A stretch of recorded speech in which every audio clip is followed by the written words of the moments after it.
जय हिंद दोस्तों, मैं हूं मेजर गौरवारी और आप देख रहे हैं मेजरली राइट।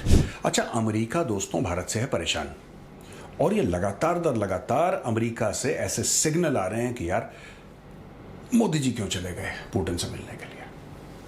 मोदी जी क्यों चले गए पुतिन से मिलने के लिए? खासतौर से जब मिसाइल मारी थी स्कूल पे, लोग मरे थे, बच्चे मर गए थे उसमें, उस समय मोदी जी को रूस में नहीं जाना चाहिए था, पुतिन से नहीं मिलना चाहिए था। That in effect is what America is saying now.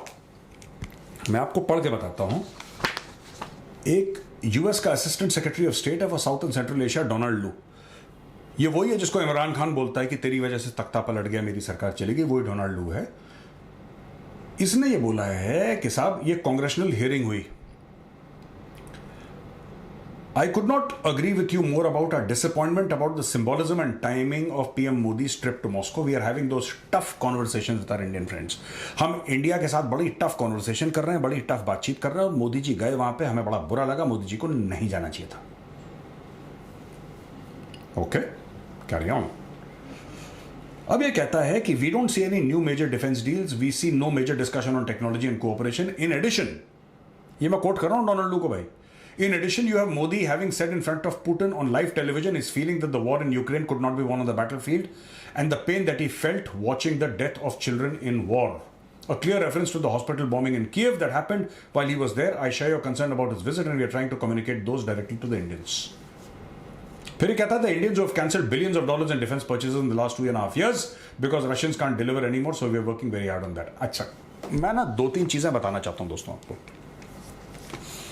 या तो अमेरिकन्स बिल्कुल नालायक हैं, उनको बिल्कुल बुद्धिहीन है, उनको समझ में नहीं आता, इनको ऐसा लगता है। देखिए, मैं आपको इतिहास के 1-2 एग्जाम्पल दूंगा, फिर आप बताना कि मैं सही कह रहा हूं कि गलत कह रहा हूं। मैं चाहता हूं कि आप लोग कमेंट्स में लिखें कि मेजर साहब आपने गलत बताया, आपका एनालिसिस ही गलत है या मेरा एनालिसिस सही है। देखो, किसी को सैंक्शन करके आप उसको डिस्ट्रॉय नहीं कर सकते।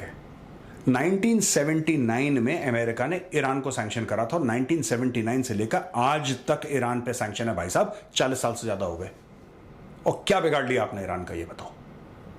ईरान घुटनों पे आ गया या ईरान भीख मांग रहा है रहम की, या ईरान आपके आगे पीछे घूम रहा है? क्या कर रहा है ईरान? नहीं, आप करना क्या चाह रहे हैं, उससे हो गया आपका। दूसरा एग्जाम्पल अभी रिसेंटली आप रशिया का ले लो। रशिया यूक्रेन को इन्वेड करता है, आपने बोला कि पुतिन वॉर क्रिमिनल है, जहां पे मिलेगा पुतिन उसको अरेस्ट कर लेना, और रूस की जो इकोनॉमी है उसको हम बर्बाद कर देंगे, उसके ऊपर ये सैंक्शन, फलाना ढिम के सैंक्शन। हो गया रूस बर्बाद। रूस की इकोनॉमी ग्रो करी है और पिछले 5-7 साल में सबसे ज्यादा ग्रो करी है वॉर के बाद। क्या बिगाड़ लिया आपने रूस का? आपने अरेस्ट कर लिया पुतिन को। तीसरा एग्जाम्पल, इजराइल दुश्मनों से घिरा हुआ है। आधे मुस्लिम देश हैं जो इजराइल को रिकॉग्नाइज ही नहीं करते, हम डिप्लोमेटिकली आपको रिकॉग्नाइज ही नहीं करेंगे, आधे से कहीं ज्यादा मार डालेंगे जूस को, वील थ्रो द जूस, ऐसा बोलते हैं, they threaten to throw the Jews into the sea and they threaten that the state of Israel will not. What happened? The Israelis are still there. आपने क्या कर लिया उसका? तो आप ऐसा कर नहीं सकते। देखिए, कुछ मुल्क होते हैं पाकिस्तान जैसे, जिनको थोड़ा सा प्रेशर आता है वो लेट जाते हैं नॉर्मली, क्योंकि वो मुल्क है नहीं ना, वो तो हुजूम है। एक कौमें लेटती नहीं है यार, हुजूम लेट जाता है, कौमें नहीं लेटती। आपको अगर रूस को हटाना है यूक्रेन से, आपको रूस के साथ बात करनी पड़ेगी। ये सोच रहे हैं। अच्छा, खुद ये लोग अपने ट्रूप्स भेज नहीं रहे वहां पे। अमेरिका अपने ट्रूप्स भेज रहा है? नहीं भेज रहा। फ्रांस भेज रहा हो तो बताइए, इटली भेज रहा हो तो बताइए, यूके भेज रहा हो तो बताइए, जर्मनी भेज रहा हो तो बताइए। बातें सबने बड़ी बड़ी करनी है, हम ऐसा कर देंगे, हम वैसा कर देंगे, हम ये तीर मार देंगे, हम ये भाला मार देंगे। ओ यार, बंदे भेजो वहां पे तुम बंदे भेजो। तुम बोलो कि नहीं, रूस जो कर रहा है गलत है, यूक्रेन हमारा भाई है, हम यूक्रेन के साथ खड़े हैं, हम 3 लाख फौज भेज रहे हैं वहां पे। इनके साथ क्या है कि जो कमजोर होता है ना, इनके साथ गुंडागर्दी करते हैं। China and the West in their mindset are alike. अब मैं आपको एक और एग्जांपल देता हूं, आप देखिएगा। इनको पता है कि उस जमाने में अफगानिस्तान में तालिबान थी। इनको पता है कि तालिबान के पास छोटे मोटे हथियार थे, बड़े वाले लेवल के हथियार नहीं थे। उनके पास एयरफोर्स नहीं थी, एयर डिफेंस नहीं थी, कोई ऐसी लंबी चौड़ी मिसाइल्स नहीं थी। छोटी मोटी लोकल मिसाइल 20-50-30 किलोमीटर वाली वो थी, लेकिन कोई लंबी चौड़ी मिसाइल नहीं थी। इन्होंने अफगानिस्तान पे 20 साल राज किया। इनको पता था कि इराकी फौज इनके सामने कुछ नहीं कर पाएगी, ये इराक के अंदर घुस गए, इन्होंने सद्दाम हुसैन को टांग दिया। इनको पता लीबिया कुछ नहीं कर पाएगा, इन्होंने खदेड़ के निकाला, मुअम्मर गद्दाफी को टांग दिया।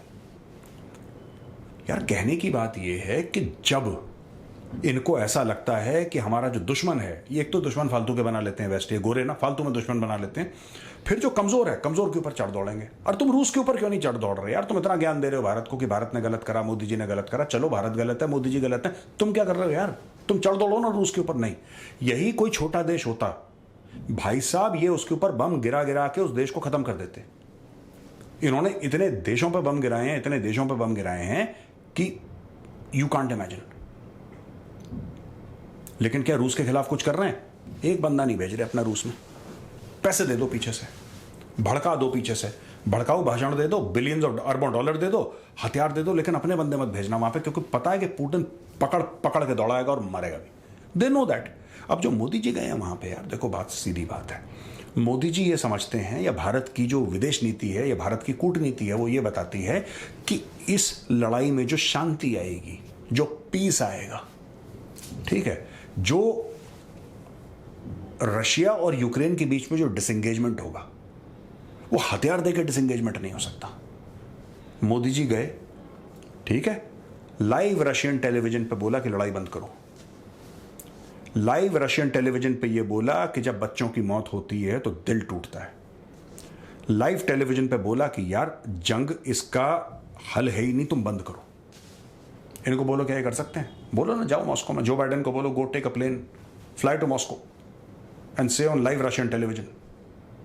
ये हमारे प्रधानमंत्री ने करा है। आप समझिए, आप रूस को दबा के लड़ाई खत्म नहीं कर सकते। रूस लड़ता रहेगा अगले 50 साल तक, और पता नहीं कितने हजारों लाखों लोग और मरेंगे, तब जाके इनको तब अकल नहीं आएगी। इनको वियतनाम में 10 साल से ऊपर रहे तब इनको अकल नहीं आई, ये अफगानिस्तान में 20 साल से ऊपर रहे तब इनको अकल नहीं आई, ये इतने सालों से पता नहीं दुनिया भर में रहे अमेरिकन, इनको अकल नहीं। इनको लगता है कि बम मार मार के हम प्रॉब्लम सॉल्व कर देंगे। ठीक है जी, एक तो ये फैक्टर है। दूसरा फैक्टर जो बड़ा इंपॉर्टेंट है ना, इंडिया